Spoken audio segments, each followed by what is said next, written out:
Are you researching and reading everything you can find out about narcissistic abuse? You basically could have a PhD in narcissism, right?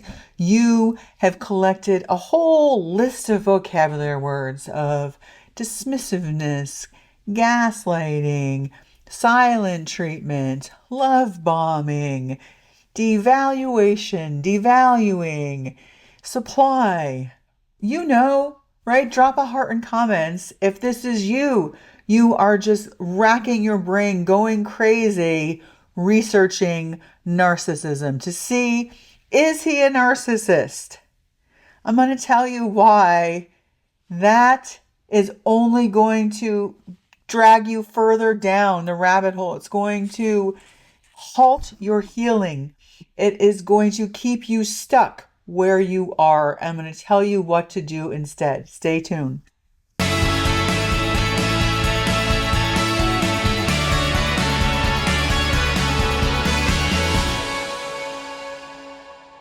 Hello, I'm Lisa Czak, founder and owner of Worthy Woman Healing, Worthy Woman Healing Podcast, Worthy Woman Healing Group, and Worthy Woman Healing Retreats, where we take women on healing retreats in the Dominican Republic, and we nourish our mind, bodies, and souls by the sea. So, on today's episode, I'm talking about how going down this rabbit hole, so spending hours upon hours trying to figure out if he's a narcissist is only going to hurt you. Now, I know you're like, what are you talking about, Lisa? You have done episodes on he might be a narcissist if this, and awareness about red flags about narcissism. Narcissists, all traffickers are narcissists. Narcissists are all about exploiting, manipulating. All of that is true.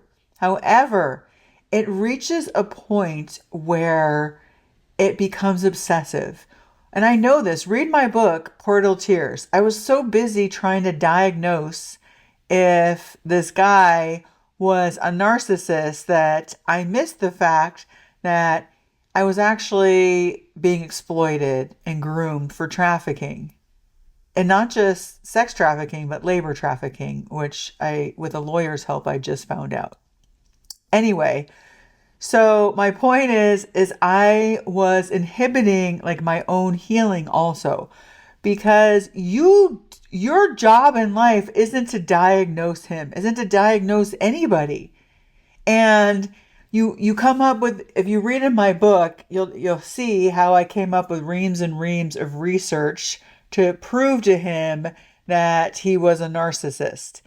And that just backfired on me. It's like, no, actually, you're the narcissist. And he just explained away every single reason why he's not a narcissist. And by the way, if a guy has to convince you that he's a good guy, he's not a good guy.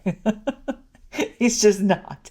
Good guys don't have to convince you that they're good guys. They are good guys based on their actions and based on how you feel, how you react to their behaviors and actions and things that they say and do.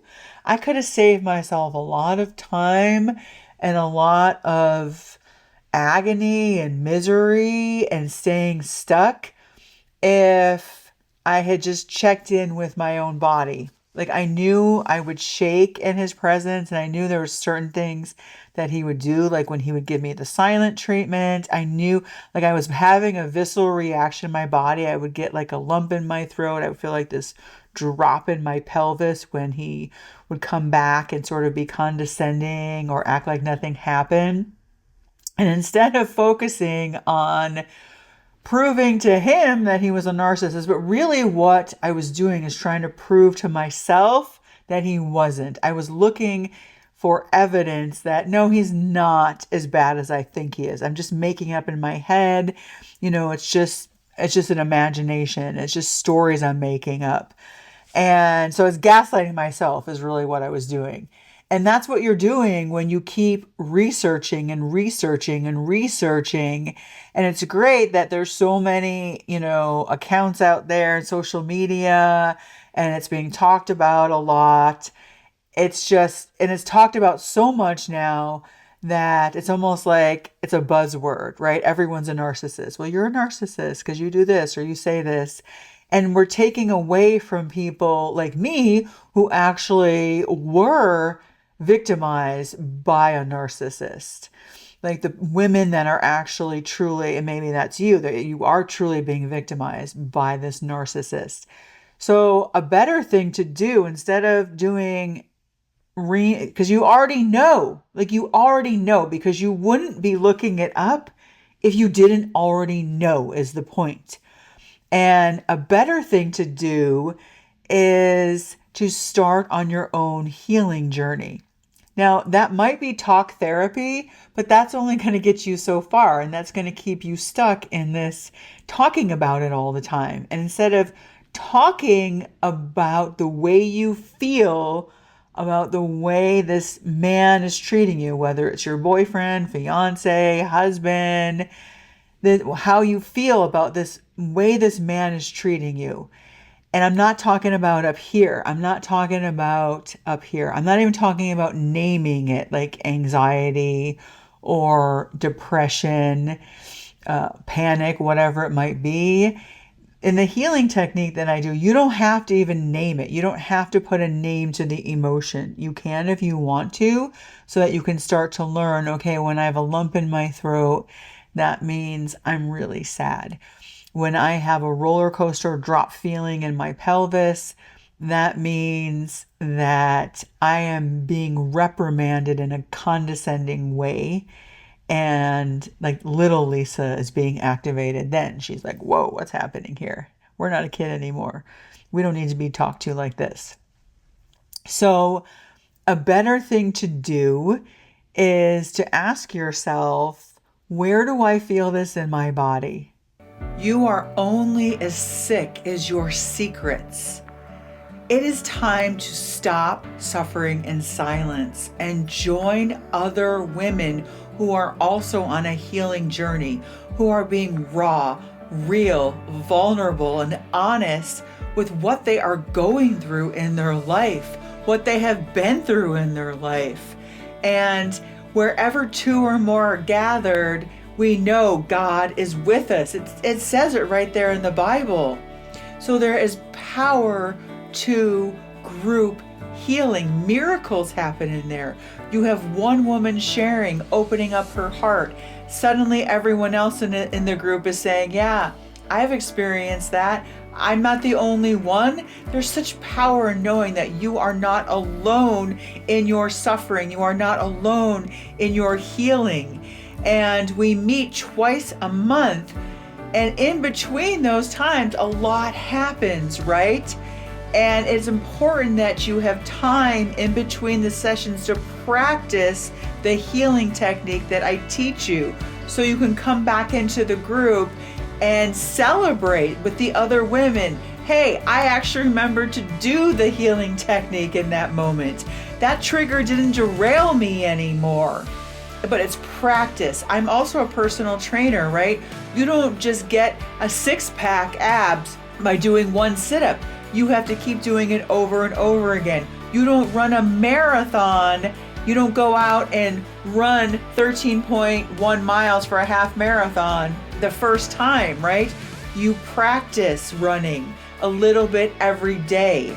And that is what we do in Worthy Woman Healing Group.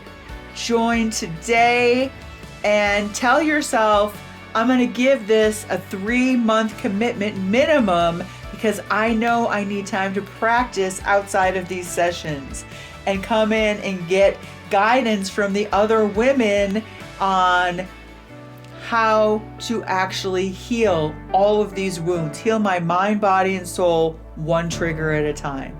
You are worth it.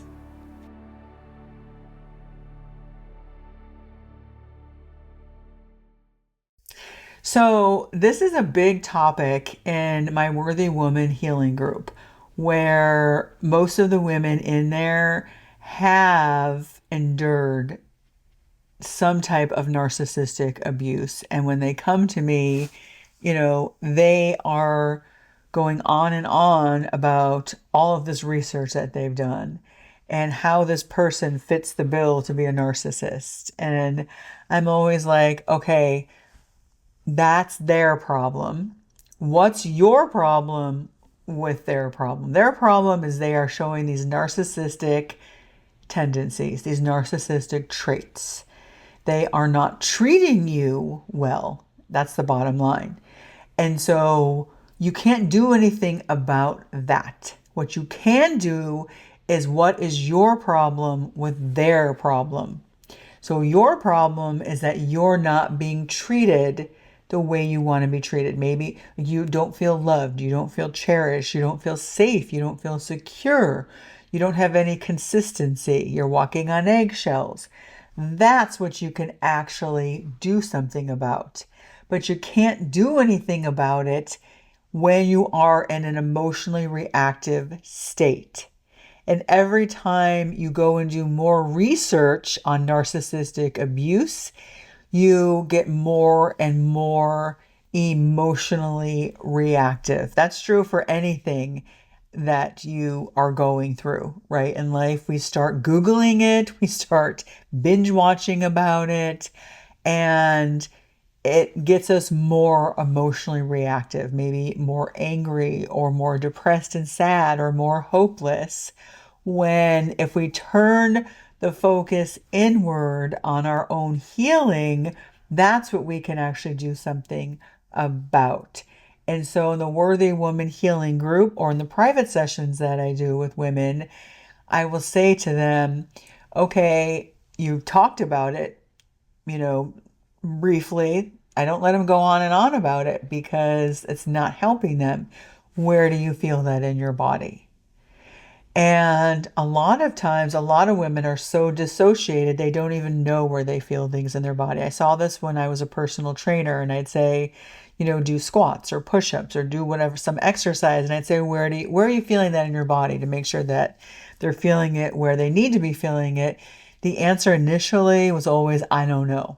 Because they're so disassociated, they're so used to numbing out, they're so used to ruminating and replaying things over and over in their minds that they don't even know where they feel things in their body.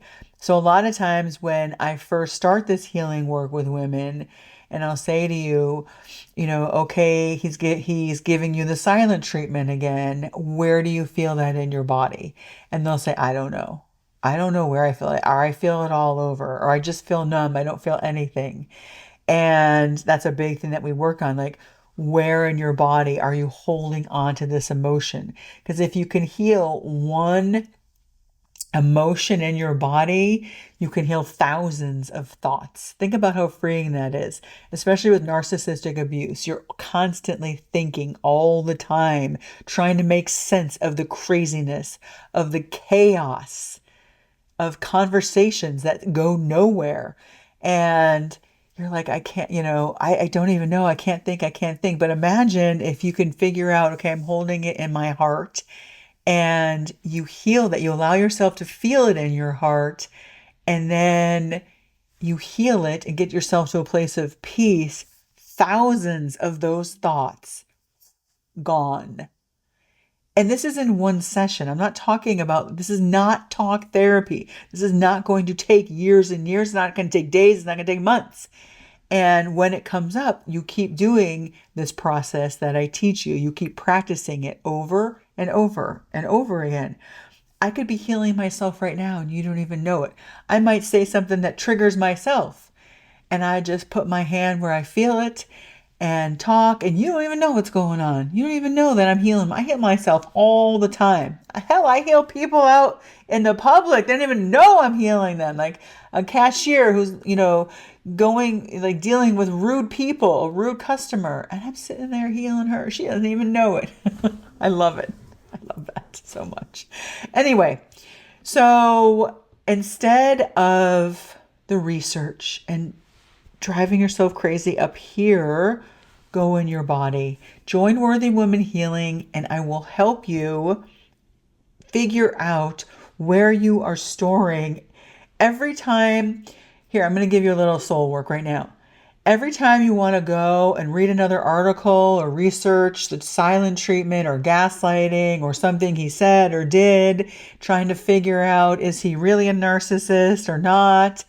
Stop, and see what you're feeling in your body. So let yourself have that feeling that it's like a craving, right? It's like, I gotta find out more information. Is what he said now, is that narcissistic?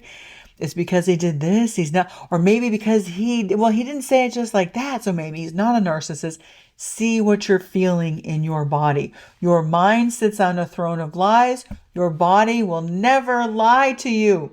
It just won't. Your body is not a temple. It's not your temple. It's God's temple. That's why you can trust what you're feeling in your body. That's why it's safe to go in your body and heal all of these. It's not even just emotions. You're storing people in your body. You're storing experiences, circumstances. You're storing words that were said to you, words that were not said to you. That's what you're storing in your body. And find it. This is what I say. Put that up there, Steve. Find it in your body. Feel it. Allow yourself to feel it. Love it. Heal it. Those 4 things. That's what we work on in Worthy Woman Healing Group. And if you're not ready for a group atmosphere yet, I get that. I'll do a free session with you.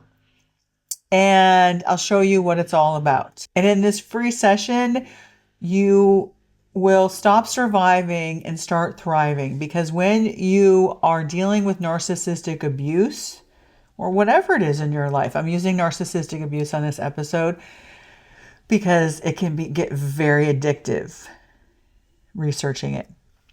And when you are doing that, you are stopping yourself from gaining that peace and clarity on the next steps to actually take. Because I'm not going to sit there and tell you, you need to leave this guy, or you need to do this and this and this. That's not my place. My job is to help you master your mind and emotions around whatever it is you're going through so that you have peace and clarity on next steps to take in your life. To heal your mind, body, and soul one trigger at a time. I'm like the trigger whisperer. So put the link there for them, Steve, if that's something that sounds like, if you want to heal it. Like I say, peace is inevitable. You will always leave any session you do with me, whether that's group or individual, you will leave feeling better than when you first came in. I guarantee it. My dogs are going crazy. I gotta go. You are worth it.